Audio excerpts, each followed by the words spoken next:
Ma'am sir आपका order. सही काम कीजिए, वो बुढ़िया बैठी है ना वहाँ पे, उसको ही पानी वानी पूछ लीजिए। अच्छा वो आंटी आपके साथ है तो सर मैम आप एक काम करिए ना, अपने साथ ही बिठा लीजिए उनको। अब एक अकेले उनकी वजह से ना हमारे रेस्टोरेंट फेल हो रहा है, कोई और कस्टमर बैठ जाएगा, आप यहीं बिठा लीजिए ना उनको। ओ हेलो, तुम्हारा दिमाग खराब हो गया क्या? अरे वो एक नौकरानी है और अब मालिक है। अब उस नौकरानी की इतनी हिम्मत हो गई है क्या कि हमारे बगल में आके हमारे साथ बैठेगी?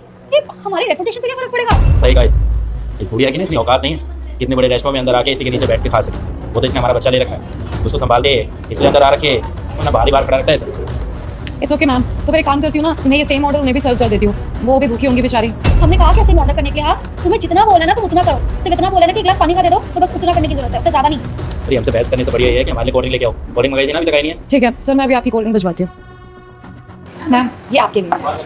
ये पिज्जा मेरे लिए? हाँ जी मैम, ये आपके लिए। अबे ओए, ये जो तू बिना पूछे ऑर्डर दे रही है ना इस बुढ़िया को, सोच ले इसके ना पैसा नहीं देंगे तुझे। आपसे मैंने पैसे मांगे भी नहीं है, जो आप इतना ओवर रिएक्ट कर रहे हैं। बहुत ज्यादा बोल रही है ना तू जानती नहीं है कौन। एक काम कर, यहाँ से निकल और जाके अपने ओनर को बुला के लेकर चल जा। बिल्कुल सही कहा तुमने, ये बेटी ना कुछ ज्यादा बकवास कर रही है। काम कर फटाफट से अपने ओनर को बुला के, पर ओनर रात हो जाए जॉब से निकलवाऊंगा से यहाँ से। यस सर, कुछ कहा आपने? तो पागल हो क्या है? तुम्हारे ओनर को बुलाया ना, मुझे बुला के लाओ, उससे बात करनी है मेरे को। सर मैं ही यहाँ की ओनर हूँ।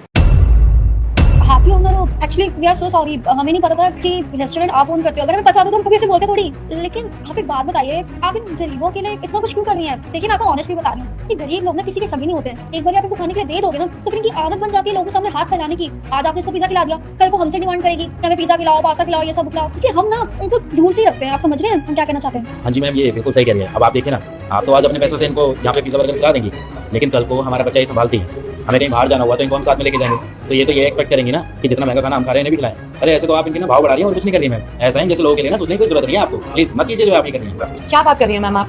सर देखिए, जैसे आप दोनों हमारे कस्टमर है, वो भी हमारी कस्टमर है, और मेरे रेस्टोरेंट में आने के बाद अगर वो यहाँ से भूखी जाएंगी तो मुझे अच्छा नहीं लगेगा, क्योंकि कस्टमर भगवान का रूप होता है। मैं अग्री करती हूँ कि उनके पास उतने पैसे नहीं है यहाँ का बिल पे करने के लिए, लेकिन एज ए ह्यूमन बीइंग ये हमारी रिस्पॉन्सिबिलिटी बनती है कि हम एक दूसरे का ध्यान रखें। और आप दोनों को तो उनके टूवर्ड्स थोड़ा हम्बल होना चाहिए ना। वो आपका बच्चा संभालती है, आपका घर संभालती है, और आप लोग भी यहाँ बैठ के अच्छे से खाना सिर्फ इसलिए एंजॉय कर पा रहे हैं क्योंकि वो आपके बच्चे को संभाल के बैठी है इसलिए। और असलियत में ना वो गरीब नहीं है, आप दोनों की सोच गरीब है। देखिए हमने बहुत हो गया आपका, और अब वो दो कौड़ी नौकरानी के लिए ना हम हमारी ऐसी बेइज्जती नहीं कर सकते हैं। आप भूलिए मत, हम ना मालिक है उसके, समझी? क्या आपको समझ नहीं आ रहा क्या कि क्या बकवास कर रहे हैं आप?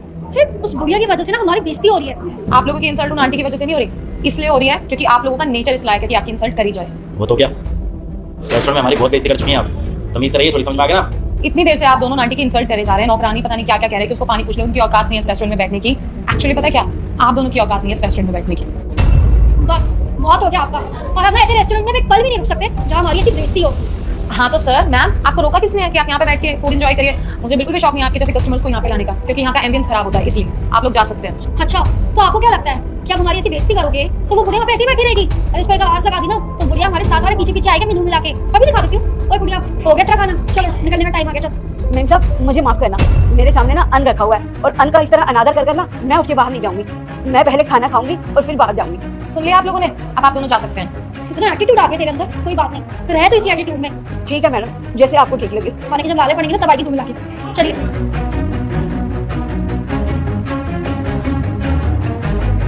ले लो। बाद में देख लो। कौन चुरा रही थी क्या? क्या बात है मैम, आपने बहुत जल्दी डिसीजन नहीं ले लिया जॉब छोड़ने का अपने? क्या बताऊं बेटा, एक इंसान अपने परिवार के लिए क्या कुछ नहीं सहता, लेकिन जहाँ इंसान की इज्जत ही नहीं है वहाँ काम करने से क्या फायदा। मैंने बहुत सह लिया बेटा, लेकिन अब मेरे से और नहीं सहा जाता। जैसा आपको ठीक लगे। वैसे आपकी बात बिल्कुल ठीक है, जहाँ इंसान की इज्जत ना हो ना उसको काम नहीं करना चाहिए, क्योंकि हर काम की रिस्पेक्ट होती है। और वैसे मेरी वजह से आपकी जॉब गई है तो हमारे रेस्टोरेंट में एक पोस्ट खाली है, तो हम आपको वहाँ पे लगवाएंगे। यहाँ पे आपको खाना पीना रहना भी मिलेगा और सैलरी भी मिलेगी। और हाँ, सबसे बड़ी चीज़, इज्जत जरूर मिलेगी आपको यहाँ पे। बेटा आप लोग मुझे 2 वक्त का खाना भी दे रहे हो और नौकरी भी दे रहे हो, इससे अच्छी बात मेरे लिए और क्या हो सकती है? बेटे मैं इन लोगों के पास काम तो कर रही थी और मुझे पैसा भी मिल रहा था, लेकिन इन लोगों ने मेरी इज्जत कभी नहीं की। पहले आप खाना खा लीजिए। थैंक यू बेटा।